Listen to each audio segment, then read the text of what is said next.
नमस्कार मेरे प्यारे विद्यार्थियों, आपका स्वागत है आपके YouTube channel AR let study पर। तो जैसा कि विद्यार्थियों हमने पीछे की कई वीडियो के माध्यम से बहुत कुछ जाना और बहुत कुछ सीखा, आज हम एक नए वीडियो की तरफ और नए शब्दों के साथ आपके साथ हम जुड़ रहे हैं मेरे बच्चों। उम्मीद है आप जहां भी जैसे भी पढ़ रहे होंगे आप एक बेहतरीन और बेहतरीन से बेहतरीन कलात्मक क्रियाओं के साथ आगे बढ़ रहे होंगे मेरे बच्चों। उम्मीद है कि आपके साथ जो भी माताएं बहनें बेटियां जुड़ी होंगी वो अपने आप को सुरक्षित एवं महसूस कर रही होंगी और ऐसा आपका आचरण होगा जिससे कि वो अपने आप को सुरक्षित महसूस करेंगी और ऐसा आप करने वाले हैं मेरे बच्चों। तो पीछे की कई वीडियो के माध्यम से बहुत कुछ सीख चुके थे हम, बहुत कुछ हम लोगों ने जाना और कई ऐसी विभिन्न प्रश्नों को भी हमने जाना, कई ऐसी विभिन्न प्रतियोगी परीक्षाओं संबंधित कई ऐसी जानकारियां जो हमने प्रश्नों के माध्यम से जुटाई और जिन प्रश्नों को आपको आवश्यकता है उनका हम लोगों ने इस बोर्ड के माध्यम से डिस्कस किया।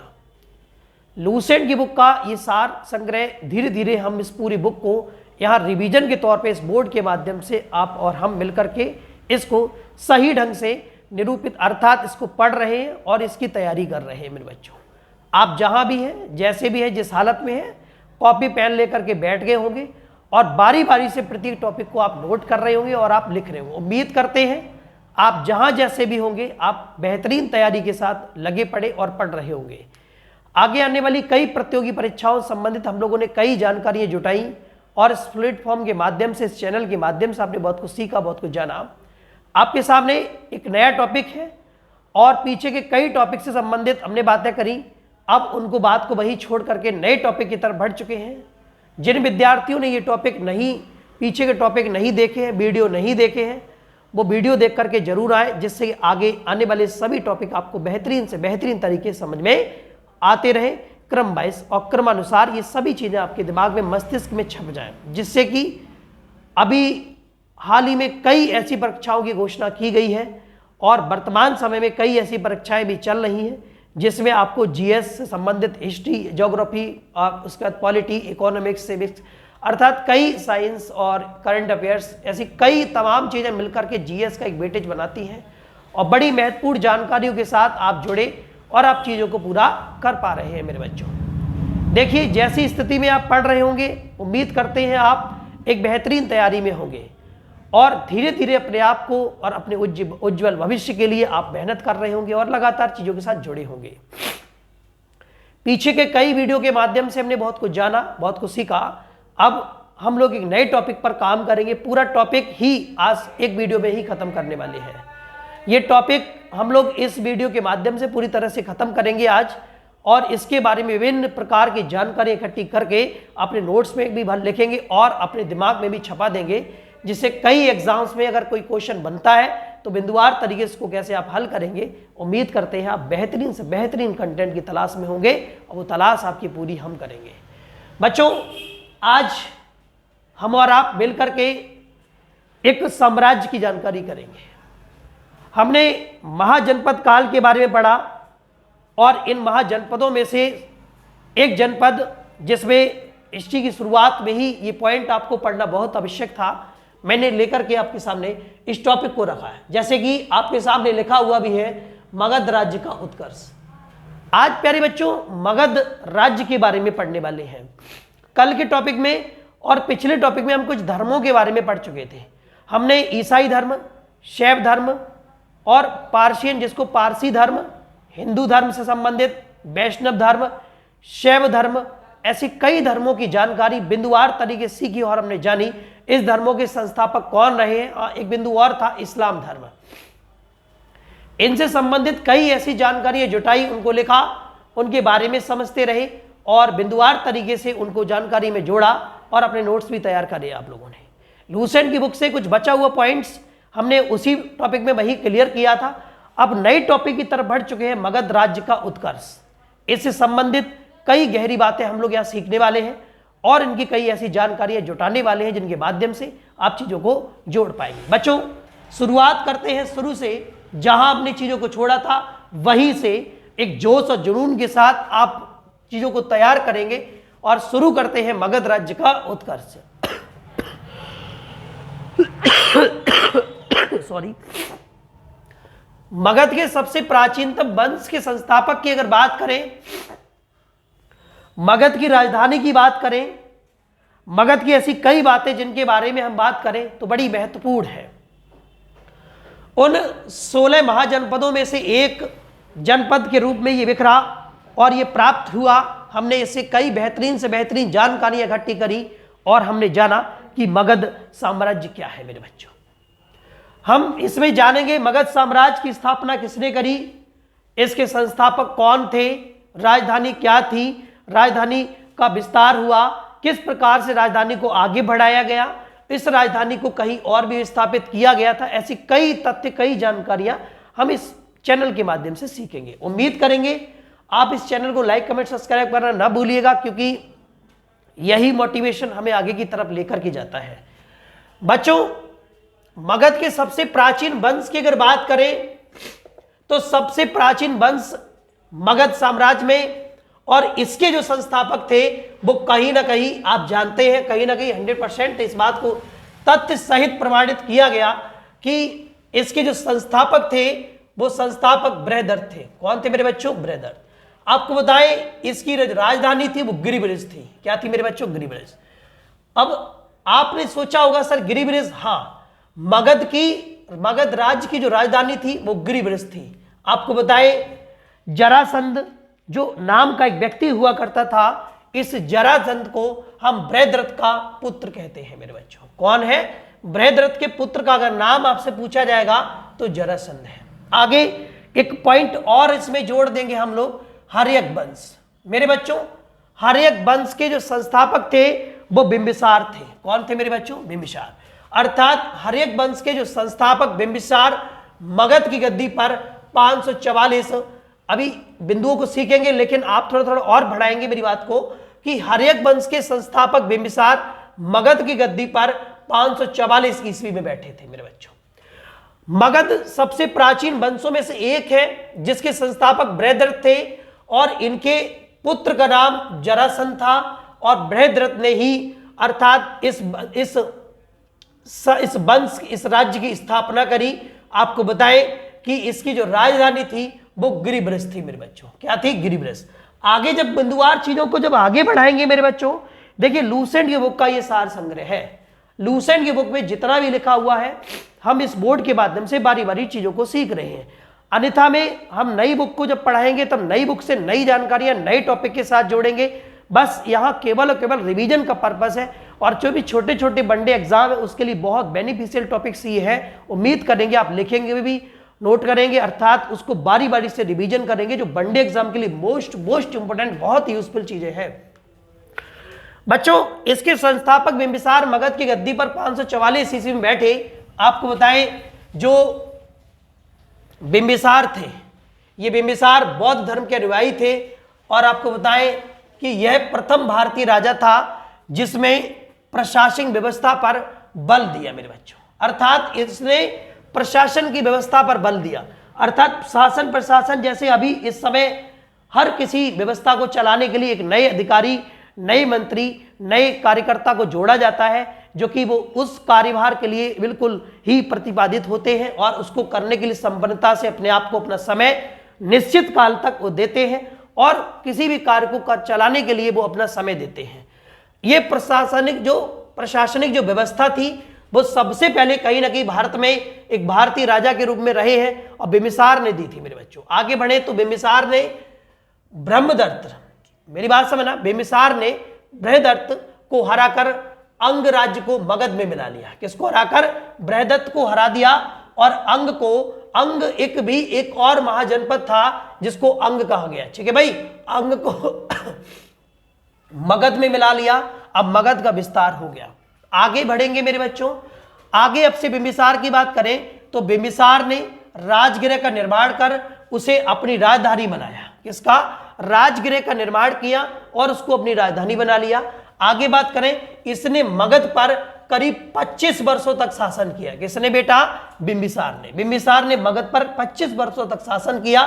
और आपको बताएं महात्मा बुद्ध की, किसकी? महात्मा बुद्ध की सेवा में बिंबिसार ने राजवैद जीवक को भेजा था मेरे बच्चों। समझ गए?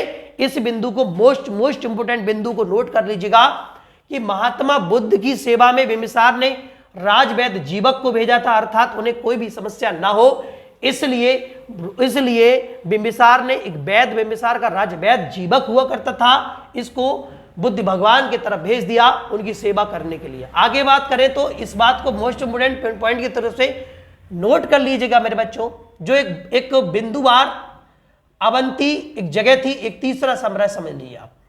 अवंती के एक राजा हुआ करते थे जिनका नाम था प्रघोत, चंड प्रघोत की शायद उपाधि किसको दी गई कमेंट बॉक्स में जरूर लिखें। लेकिन इस राजा को, राजा प्रघोत जो कि अवंती के राजा थे, इन्हें एक बीमारी हो गई थी पंडु। इस पंडु बीमारी हो जाने के बाद बिंबिसार ने उसी समय जीवक अपने वैद्य को उनकी सेवा शुश्रूषा के लिए भेज दिया था। कब भेजा था? अवंती के एक राजा थे प्रघोत, जब पंडु रोग से ग्रसित थे तो उस समय भी बिंबिसार ने जीवक को उनकी सेवा शुश्रूषा के लिए, मतलब सेवा सरुका, आपकी गांव की भाषा में सेवा सरुका बोला जाता है, सेवा सरुका के लिए भेज दिया था। आपको बताएं 2 जगह भेजा था, पहली बार महात्मा बुद्ध की सेवा के लिए, दूसरी बार कहीं ना कहीं आप जानते ही हैं, आपके सामने लिखा हुआ है, आप जानते हैं राजा प्रघोत की सेवा में उन्होंने अपने राजवैद जीवक को भेजा था। आगे बढ़ेंगे तो बिंबिसार ने वैवाहिक संबंध स्थापित करके अपने साम्राज्य का विस्तार किया। ये बड़ा इंपॉर्टेंट बिंदु है। अपने साम्राज्य को स्थापित करने में सबसे ज्यादा प्रायोगिक चीजें उसने लाई तो वैवाहिक संबंध को भी उसने जोड़ा। आपको बताएं, इसने कौशल नरेश प्रसेनजित की बहन महाकौशला से, और आगे समझना वैशाली के चेटक की पुत्री चिलना से, तथा मध्य देश बोल रहे हैं हम, ये मध्य देश वर्तमान में पंजाब है, पंजाब वाला क्षेत्र मध्य देश कहलाता था। तो मध्य देश जो कि पंजाब वर्तमान में है, कि राजकुमारी क्षेमा से विवाह कर लिया था। किसने? बिंबिसार ने। किसके साथ किया था?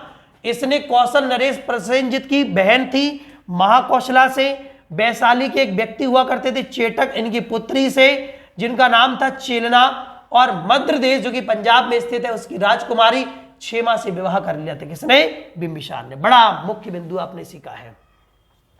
आगे बात करेंगे तो बिंबिसार की हत्या उसके पुत्र अजातशत्रु ने कर दी थी, और वह 493 ईसा पूर्व में मगध की गद्दी पर बैठ गया, और इसका उपनाम किसका उपनाम? बिंबिसार की हत्या करने वाले उसके पुत्र अजातशत्रु, अर्थात अजातशत्रु का एक और नाम था, उपनाम इसको बोला जाएगा। इसका दूसरा नाम कुड़िक था। क्या था मेरे बच्चों? कुड़िक। आगे बात करेंगे, कुड़िक प्रारंभ में जैन धर्म का अनुयायी था।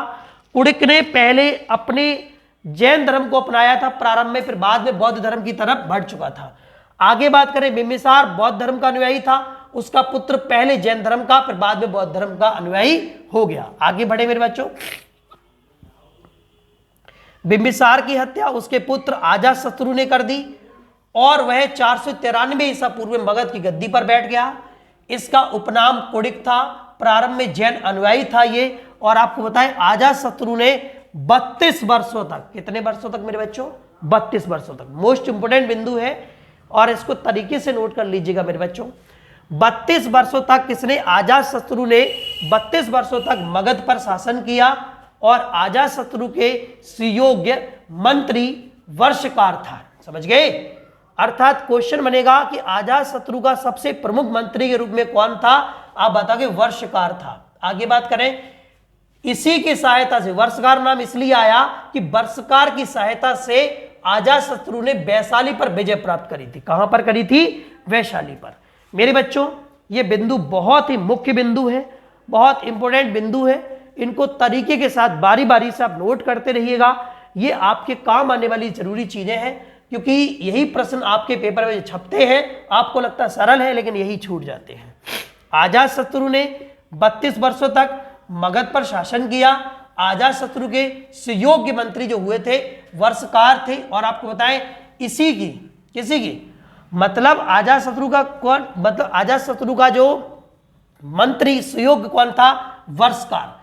वर्षकार की सहायता से अजातशत्रु ने वैशाली पर विजय प्राप्त कर ली थी। आगे बढ़े, जैन ग्रंथों में पता चलता है कि लिच्छवियों से युद्ध में अजातशत्रु ने प्रथम बार रथमूसला, ये रथमूसला वर्तमान में जिस तरीके से हम लोगों ने युद्ध के लिए टैंकों का प्रयोग करते हैं, आधुनिक टैंकों का उपयोग करते थे, उस समय रथमूसला था। और रथमूसला इसमें एक प्रकार से घोड़ों का या फिर कहूं तो हाथियों का बना एक रथ हुआ करता था। इस रथ में एक पट्टी लगी होती थी और उस पट्टी के माध्यम से रथ के सबसे अगले भाग पर एक फरसे के नुमा या फिर मैं कहूं तलवारों से बना एक चक्र लगा होता था।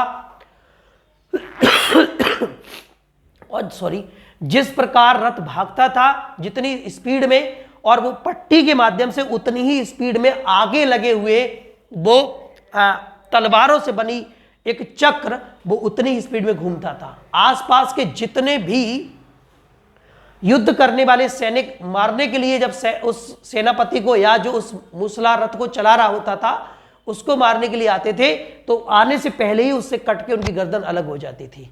तो इस प्रकार के टैंकों का जो वर्तमान में टैंक उपयोग करते हैं, ऐसी कई व्यवस्थाएं बताएंगी, मैंने तो जो पढ़ा है वो आपको बता दिया। तो रथमूसला का उपयोग करने वाला कौन पहला व्यक्ति हुआ है? अजातशत्रु शासक के रूप में। तो अजातशत्रु ने वैशाली पर विजय प्राप्त किसकी सहायता से कर ली थी मेरे बच्चों? बताइए बताइए। वर्षकार की सहायता से। जैन ग्रंथों से पता चलता है कि लिच्छवियों से युद्ध में अजातशत्रु ने पहली बार रथमूसला तथा महाशिला, और महाशिला कंटक का मतलब होता है, महाशिला कंटक एक तरीके से गुलेल होती है, समझ गए? अर्थात दो बड़े बड़े पिंड ऐसे रख लिए जाते थे, उन दोनों पिंडों में बीच में किसी प्रकार से कोई बहुत बड़ा गोला फांस करके और चला दिया जाता था। तो उस गोले को एक तरीके से गुलेल की आकार का होता था। कौन? महाशिला। महाशिला कंटक पूरा नाम है इसका, इसी प्रकार से था। आगे बात करें, जैसे दो हथियारों का प्रयोग करने वाला प्रथम व्यक्ति या प्रथम शासक कौन था? तो अजातशत्रु था। आगे बढ़े, 461 ईसा पूर्व में उदयन, नया बिंदु है, 461 ईसा पूर्व में उदयन अपने पिता की हत्या कर मगध की गद्दी पर बैठ गया। किसकी? अजातशत्रु की हत्या किसने कर दी? उदयन ने। बिंबिसार की हत्या किसने कर दी? अजातशत्रु ने, है ना? मजेदार चीज है ना, बहुत मजेदार। आगे बढ़ेंगे, गद्दी पर बैठ गया उदयन ने पाटलीग्राम, मेरी बात समझना, उदयन ने पाटलीग्राम की स्थापना कर डाली। वह जैन धर्म का अनुयायी, ये पक्का जैन धर्म का अनुयायी था, बाद में भी और शुरुआत में भी। आगे बढ़ेंगे, हर्यक वंश, जो कि हमने पहले पढ़ा था, हर्यक वंश का अंतिम राजा उदयन का पुत्र नागदशक बन गया था। और इधर शिशुनाग ने 412 ईस्वी में शिशुनाग वंश की स्थापना कर डाली। आपको बताएं, और अपनी जो राजधानी थी वो पाटलिपुत्र से हटाकर वैशाली में कर दी थी। मेरे बच्चों आगे बड़ी मजेदार बात समझिए, शिशुनाग का उत्तराधिकारी कालाशोक पुनः राजधानी को पाटलिपुत्र ले गया। कहां से? वैशाली से। आगे बताएं तो शिशुनाग वंश का अंतिम जो राजा था वो नंदीवर्मन था, और नंदीवर्मन ही एक ऐसा शासक था जो कि अंतिम था। आगे बढ़ेंगे, नंद वंश का जो संस्थापक था महापद्म नंद, वह अंतिम शासक घनानंद था, और ये सिकंदर के समकालीन थे। आखिरी अंतिम बिंदु की तरफ बढ़ेंगे मेरे बच्चों, इसने चंद्रगुप्त मौर्य ने युद्ध में पराजित कर दिया और मगध पर एक नए वंश का स्थापना कर डाली, जिसे मौर्य वंश की स्थापना के नाम से जाना जाता है। मेरे बच्चों हमने टॉपिक खत्म कर लिया। इस टॉपिक से संबंधित कई ऐसे प्रश्न जो आपके पेपर में पूछे जाएंगे उन पर हम चर्चा करने वाले हैं। मेरे बच्चों यहां इस वाले बिंदु को जरा गहराई से ध्यान रखना है कि इसे चंद्रगुप्त मौर्य ने युद्ध में पराजित कर दिया। किसे? सिकंदर के समकालीन कौन था? महापद्म नंद।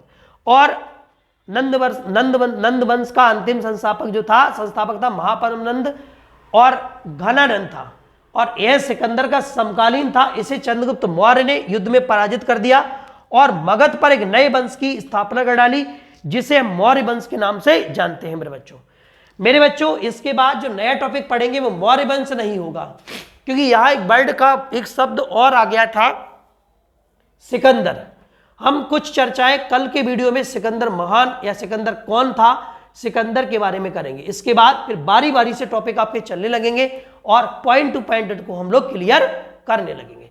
फिर हम मगध साम्राज्य के बारे में पढ़ चुके थे, फिर उसके बाद कल सिकंदर के बारे में पढ़ेंगे, और उसके बाद मौर्य साम्राज्य के बारे में पढ़ेंगे। मेरे बच्चों उम्मीद रखिएगा नहीं, उम्मीद जोड़े रखिएगा आपकी उम्मीद टूटने नहीं देंगे। अब हम उन पर बात करेंगे जिस प्रकार से प्रश्न बनते हैं, तो कैसे प्रश्न बनते हैं उनके ऊपर चर्चाएं चलेंगी और कैसे कैसे क्वेश्चन पूछे जाते हैं, जरा बिंदुवार तरीके से समझना प्रारंभ करते हैं। देखो भैया, मगध के सबसे प्राचीन वंश की स्थापना किसके द्वारा की गई थी? तो बृहद्रथ के द्वारा की गई थी। अगला क्वेश्चन बनेगा कि इसकी राजधानी क्या थी? आंसर होगा गिरिब्रज थी। अगला क्वेश्चन बनेगा जरासंध किसका पुत्र था? तो बृहद्रथ का पुत्र था। बृहद्रथ कौन थे? इनके द्वारा क्या हुआ था? इनके द्वारा क्या किया गया था? तो मगध के सबसे प्राचीन वंश की इनके द्वारा स्थापना की गई थी। मेरे बच्चों, अगला क्वेश्चन बनेगा हर्यक वंश के संस्थापक कौन थे? बिंबिसार थे। मगध की गद्दी पर वो कब बैठे थे? 544 ईस्वी में बैठा था। कौन? बिंबिसार। कब? 544 ईस्वी में। कहां बैठा था? कहां बैठा था? मगध की गद्दी पर। कौन था? हर्यक वंश का संस्थापक था। आगे बढ़ेंगे और आपसे अगला क्वेश्चन बनेगा कि जो बिंबिसार था, अर्थात जो बिंबिसार था वो किस धर्म का अनुयायी था? प्यारा आंसर देंगे आप लोग। जो आपका बिंबिसार था वो बौद्ध धर्म का अनुयायी था। आगे बढ़ेंगे, प्रथम राजा ऐसा कौन सा रहा है जिसने प्रशासनिक व्यवस्था पर बल दिया? तो आंसर होगा बिंबिसार ही ऐसा प्राथमिक या पहला शासक रहा है जिसने प्रशासनिक व्यवस्था पर बल दिया था। अगला क्वेश्चन, बिंबिसार ने किसको हराकर अंग राज्य की मगध में मिला लिया? आंसर होगा बिंबिसार ने बृहद्रथ को हराकर अंग राज्य को मगध में मिला लिया। यहीं पर दूसरा क्वेश्चन बनेगा, बिंबिसार ने बृहद्रथ को हराकर किस राज्य को मगध में मिलाया? तो अंग राज्य को मगध में मिला लिया। यहीं पर एक तीसरा क्वेश्चन बनेगा, बिंबिसार ने बृहद्रथ को हराकर अंग राज्य को किस में शामिल कर लिया था? तो मगध में शामिल कर लिया था। आगे बढ़ेंगे, बिंबिसार ने राजगृह का निर्माण करके उसे अपनी राजधानी बनाया था। यह प्रश्न कैसे बनेगा? बिंबिसार ने किसका निर्माण किया फिर अपनी उसको राजधानी बनाया? तो राजगृह का निर्माण किया और उसे अपनी राजधानी बना दिया। अगला क्वेश्चन, मगध पर बिंबिसार द्वारा लगभग कितने वर्षों तक शासन किया गया? 25 वर्षों तक शासन किया गया। मगध जो था क्या कौन से धर्म का अनुयायी था? बौद्ध धर्म का अनुयायी था। मगध ने बौद्ध की सेवा में अपने एक राजवैद्य को भेजा था। उस राजवैद्य का नाम क्या है? तो जीवक है। अगला क्वेश्चन, जीवक को राजवैद्य के रूप में बुद्ध की सेवा के लिए किस शासक ने भेजा था? बिंबिसार ने भेजा था। बहुत प्यारे क्वेश्चंस बन रहे हैं।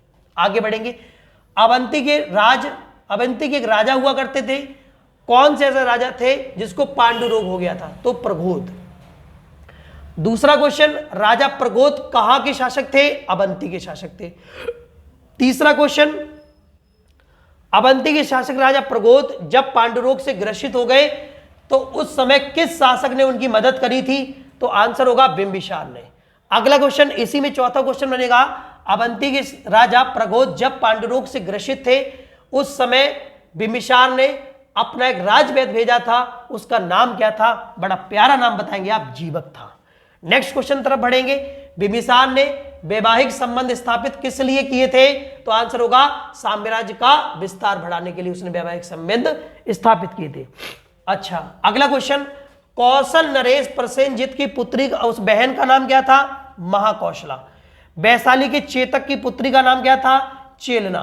और मध्य देश की पंजाब की राजकुमारी कौन थी उस समय? क्षेमा। समझ गए? और अगला क्वेश्चन इसी से बनेगा कि जो आपका बिंबिसार था इसने किसके साथ शादी करी थी? तो आपका आंसर हो सकता है क्षेमा भी लगा सकते हैं, ऑप्शन मिलेगा, या आपको चेलना मिल सकता है या आपको महाकौशला मिल सकता है। भैया आप इसको बढ़िया तरीके से हल कर लीजिए। अगला क्वेश्चन, बिंबिसार की हत्या किसने की? आंसर होगा बिंबिसार की हत्या उसके पुत्र अजातशत्रु द्वारा कर दी गई। अगला क्वेश्चन, अजातशत्रु मगध की गद्दी पर कब बैठा? 493 ईस्वी में बैठा। अगला क्वेश्चन, अजातशत्रु का उपनाम क्या था? तो अजातशत्रु का उपनाम कुड़िक था। अगला क्वेश्चन, प्रारंभ में जैन अनुयायी के रूप में कौन रहा है? तो अजातशत्रु रहा है, बाद में बौद्ध धर्म का हो गया।